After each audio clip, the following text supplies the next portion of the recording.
শুভ সন্ধ্যা প্রিয় বন্ধুরা, আমার প্রিয় শুভানুধ্যায়ী, আমার শিক্ষার্থী, আমার বন্ধু, ফলোয়ার্স সবাইকে সন্ধ্যার সন্ধ্যায় স্বাগত জানাচ্ছি। আজকে আমি একটা বিশেষ বিষয় নিয়ে আপনাদের সঙ্গে একটু কথা বলার জন্য আসলাম। মূলত আমি একজন শিক্ষক যদিও, কিন্তু আমার প্যাশন, আমার নেশা সব কিছু ভ্রমণের দিকে। আমি প্রচণ্ড ভ্রমণপ্রিয় মানুষ, আপনারা সবাই জানেন। যখন যেখানে সময় পাই সেখানেই ছুটে যাই, এবং সেই জন্য আমার ভ্রমণের জন্য কোনো নির্দিষ্ট জায়গার দরকার হয় না, কোনো নির্দিষ্ট দিবস বা পরিকল্পনার দরকার হয় না। যখন যেখানে সময় পাই তখন সেখানেই ছুটে যায়। আমার একটা ছোট্ট বাইক আছে, আপনারা জানেন। আমি কখনও যদি আমার বন্ধুদের সঙ্গে, কলিগদের সঙ্গে একসঙ্গে কোথাও দল বেঁধে যাওয়ার সুযোগ পাই, সেটিকে আমি লুফে নিই। খুব আনন্দের সঙ্গে সেটি আমি গ্রহণ করি, এবং তখন আমি এই গ্রুপ ট্যুর ভীষণভাবে এনজয় করি। কিন্তু যদি কখনো এই গ্রুপ ট্যুর আমার ভাগ্যে না হয়ে পড়ে, অর্থাৎ আমার যে সহকর্মী, আমার যে বন্ধু কলিগ যারা, তারা আমার সঙ্গে হয়তো যাওয়ার সুযোগ পাচ্ছে না, অথবা তাদের সময় হচ্ছে না আমার সঙ্গে যাওয়ার, তখন আমি করি কি, আমি ছোট্ট স্কুটারটা নিয়েই বেরিয়ে পড়ি। একান্তই যদি কখনো আমার বাইকটা নিতে ইচ্ছে নাও করে, আমি যে কোনোভাবে পাবলিক ট্রান্সপোর্ট ইউজ করেও আমি কখনো কখনো বাইরে চলে যাই। তো এই যে যাওয়া, এই যাওয়া নিয়ে আমাকে অনেক কথা শুনতে হয় আমার পরিবারের পক্ষ থেকে। আমার অন্যান্য কলিগ যারা আছে তারাও নানানভাবে আমাকে এটি নিয়ে একটু টিকাটিপ্পনি কাটে। কিন্তু বিশ্বাস করুন, ভ্রমণের মধ্যে যে আনন্দটি, যে নির্মল আনন্দটি পাওয়া যায়, সেটি সম্ভবত অনেক কিছুর মধ্যেই পাওয়া যায় না। তারপরেও বলবো, হ্যাঁ, সাংস্কৃতিক অঙ্গন নির্মল আনন্দের জায়গা। শুদ্ধ সঙ্গীত, সুন্দর সঙ্গীত, একসঙ্গে বসে সবাই মিলে গান বাজনা করা হতে পারে, দল বেঁধে গল্প আড্ডা হতে পারে, কোনো ভালো খাবার নিয়ে বসে গল্প আড্ডা হতে পারে, অনেক কিছুই হতে পারে। ঠিক তেমনি ভ্রমণ একটি অনন্য জায়গা, ভ্রমণ একটি সুন্দরতম জায়গা, যেখানে গেলে আপনার মনটা খুব ভালো হবে। কেন হবে?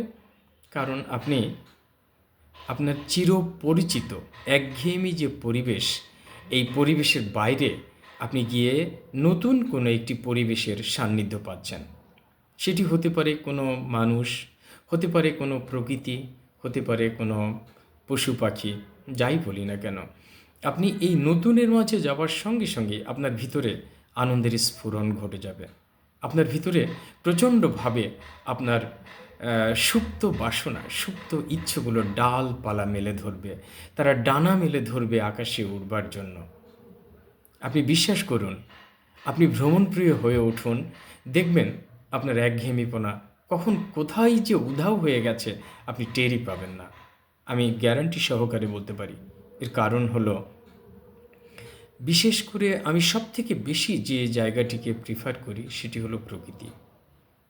আপনি যেখানে বাস করছেন, হয়তো আপনার বাড়ির চারপাশে একটা পুকুর আছে, বা একটা নদী আছে, বা কিছু গাছপালা আছে, একটা ক্ষেত আছে, আপনার রুম আছে। কিন্তু যখন আপনি এইগুলোর বাইরে কোথাও চলে যাবেন, তখন কিন্তু এই হুবহু পরিবেশটা, যে পরিবেশটাতে আপনি বাস করছেন, এটা পাবেন না। আপনি পাবেন কি, নতুন কোনো একটি জায়গা, যেখানে হয়তো গাছপালাগুলো আছে, কিন্তু আপনার বাড়ির আশপাশে যেগুলো আছে সেগুলো নয়।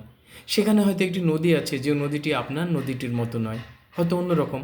হয়তো আপনার নদীটি অনেক প্রশস্ত, বালুকাময়। হয়তো অন্য একটি নদী পাবেন যা খুব সরু কিন্তু স্রোতস্বিনী, যা খুব সরু কিন্তু পানি প্রবাহিত হচ্ছে, এবং তার দুপাশে প্রচুর গাছপালা রয়েছে। এমন তো হতে পারে, ধরুন একটা ছোট্ট উদাহরণ দিই। আমি যে শহরে বাস করি সেটি হলো রাজশাহী শহর। রাজশাহী শহরের নিচে কোন নদী? পদ্মা নদী। পদ্মার তীরে বসলে আমরা কি দেখতে পাই? ধু ধু মরুভূমিময় শুধু বালুকা বেলা, বা বালুর আস্তরণ, বালুর বিরাট বড় বড় চর, আর মাঝে মাঝে পানি। হ্যাঁ, এরও একটি সৌন্দর্য রয়েছে, বিস্তীর্ণ দুপার, এবং অনেক দূর পর্যন্ত দৃষ্টি চলে যায়। অনেক দূরে আকাশ এসে নদীর পাড়ে যেন মাটির সঙ্গে মিশে যায়। সব ঠিক আছে, কিন্তু এখানে একটা জিনিসের বড় অভাব। সেটি হলো, এই নদীতে কোনো যানবাহন নেই। এই নদীতে না আছে কোনো বার্জ, না আছে কোনো লঞ্চ, না আছে কোনো ফেরি, না আছে কোনো জাহাজ। অর্থাৎ দুই চারটা এই পর্যটকদের আনা নেওয়ার জন্য যে নৌকা বা ডিঙি নৌকা, এর বাইরে কিন্তু আমরা খুব বেশি কিছু দেখতে পাই না। অর্থাৎ এগুলোও কমন। আর যে জিনিসটি কমন, ঘুরে ফিরে ওখানেই দেখা যায়, ওখান থেকে বাইরে যায় না, সেই জিনিসগুলো আপনার জীবনে একঘেয়েমিপনার সৃষ্টি করবে। ধরুন আপনি খুলনায় চলে গেলেন, আপনি খুলনায় রূপসা নদীর তীরে গেলেন। আপনি চিন্তা করে দেখুন যে এই পদ্মা নদী আর রূপসা নদীর পার্থক্যটা কতটা। আপনি ওখানে গিয়ে দাঁড়ানোর সঙ্গে সঙ্গে বুঝতে পারবেন যে হ্যাঁ, পার্থক্যটা একটি অদ্ভুত, অনেক অনেক বেশি একটি পার্থক্য আপনি চোখের সামনে দেখতে পাচ্ছেন। আপনি রূপসা নদীতে কি দেখবেন? যদি জোয়ার চলে তাহলে দুই কূল কানায় কানায় পানিতে পূর্ণ, কোনো বালু নাই, কোনো বালির আস্তরণ নাই। আবার যখন ভাটা হবে তখন দুপাশ থেকে পানি নেচে নেমে যাবে এবং দুপাশে কাদাময় একটা পরিবেশ বিরাজ করবে, এবং এটি 6 ঘন্টা পর পর হতে থাকবে। চিন্তা করে দেখুন, একটি জীবন্ত, একটি চলমান প্রক্রিয়া, যেটি পদ্মা নদীতে নেই। ঠিক কিনা? আচ্ছা, পাশাপাশি আরেকটা জিনিস চিন্তা করুন, অসংখ্য নতুন নতুন যানবাহন, নৌ নৌযান যেটাকে আমরা বলি, লঞ্চ, স্টিমার, ফেরি, অথবা বার্জ, অথবা অন্য ধরনের কোনো নৌযান, সেগুলো অহরহ সেই নদীতে চলছে, একের পর এক চলছে। কোথায় থেকে আসছে আর কোথায় সেটি চলে যাচ্ছে সেটি কিন্তু আমরা জানি না। আর জানি না বলেই সেইটার মধ্যে কোনো একঘেয়েমিপনা নেই, সেখানে সব সময় নতুনত্ব বিরাজ করে। সুতরাং আপনি নিশ্চিতভাবে যখন পদ্মাপাড়ের মানুষ, আপনি যখন রূপসা পাড়ে যাবেন, তখন আপনি অবশ্যই নতুনত্বের সান্নিধ্য পাবেন, এবং এই নতুনত্ব আপনার মনকে পুলকিত করবে, চমকপ্রদ করবে, আনন্দিত করবে।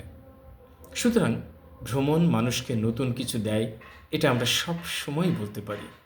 ধরে নিন আপনার বাড়ির চারপাশে যে গাছপালা রয়েছে, আপনি একটু ভিন্নতর কোনো পরিবেশে গেলেন, আপনি একটু গ্রামের মধ্যে, আমার বাসা রাজশাহী যে এলাকায়, সেখানেও আশেপাশে কিছু গাছপালা রয়েছে।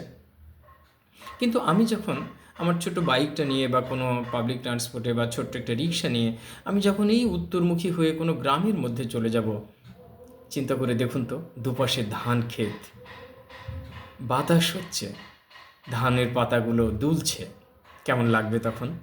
এই এই ধানের জমির পাশেই আপনি রিক্সা থেকে নেমে বা আপনার বাইকটাকে থামিয়ে আপনি বিস্তীর্ণ ধান ক্ষেতের মাঝখানে যে আল, সেই আল দিয়ে আপনি হেঁটে যাচ্ছেন।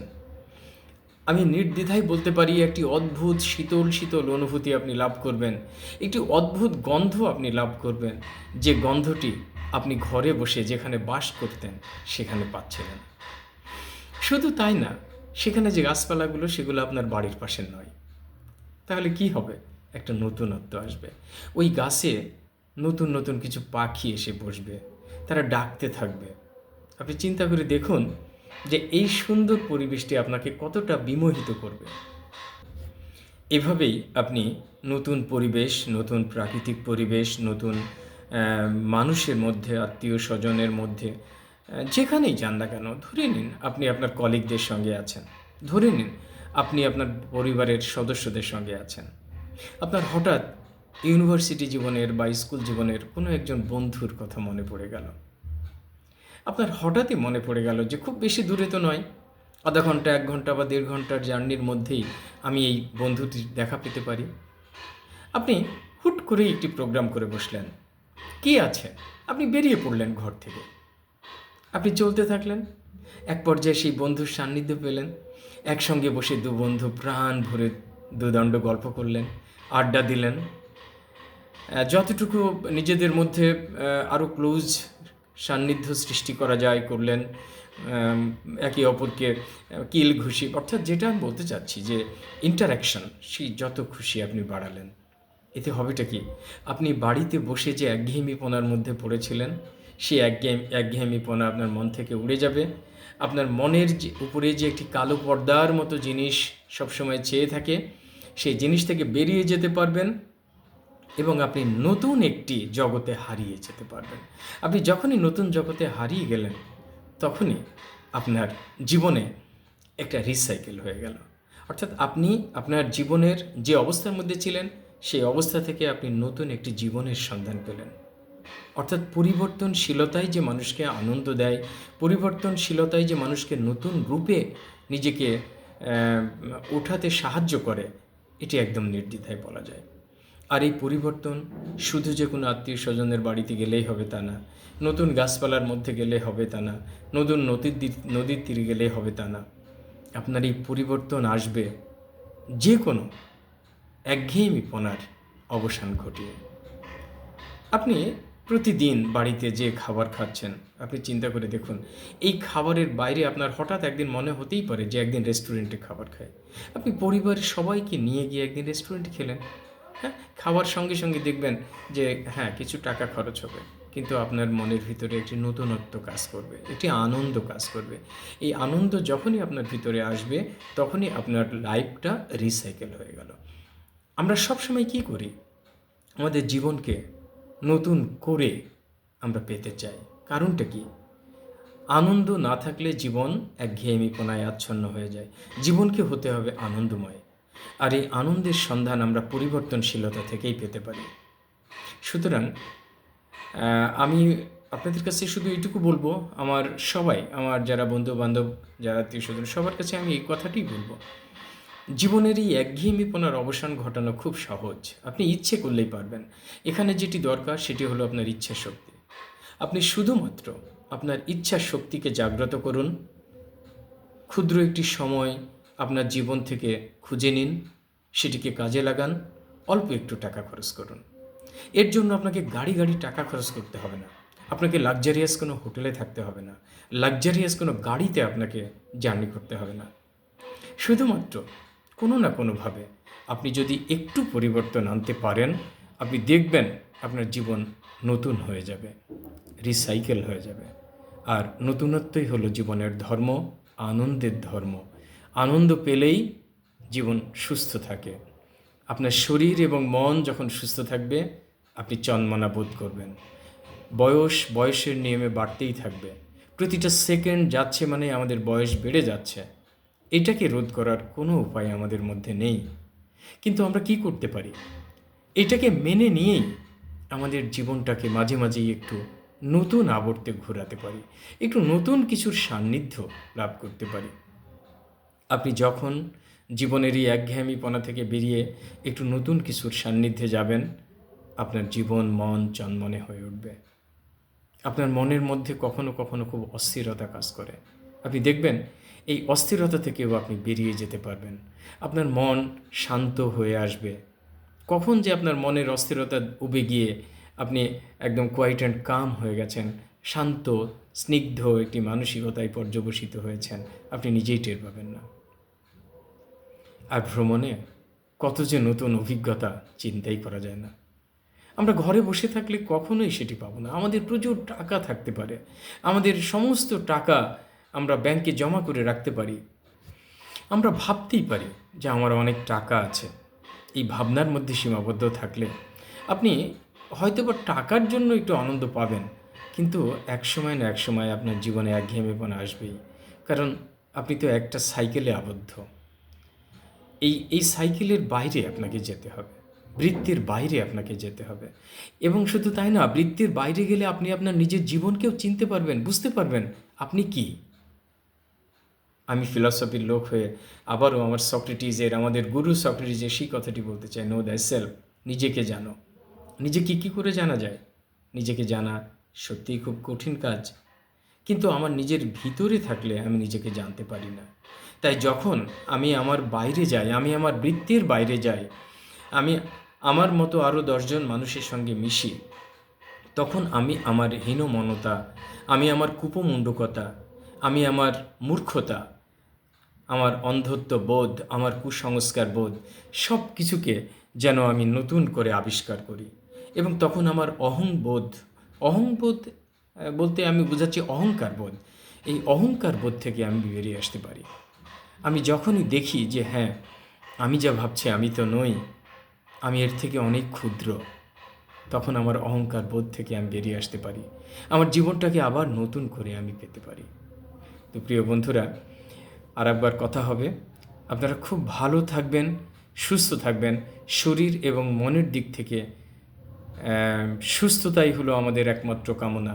আমরা সেই সুস্থতার দিকে ধাবিত যেন হতে পারি, আমরা আমাদের পরিবর্তনকে যেন সঙ্গী করতে পারি, সেই কামনা করে আপনাদের কাছ থেকে বিদায় নিচ্ছি। ভালো থাকবেন সবাই। আল্লাহ হাফিজ।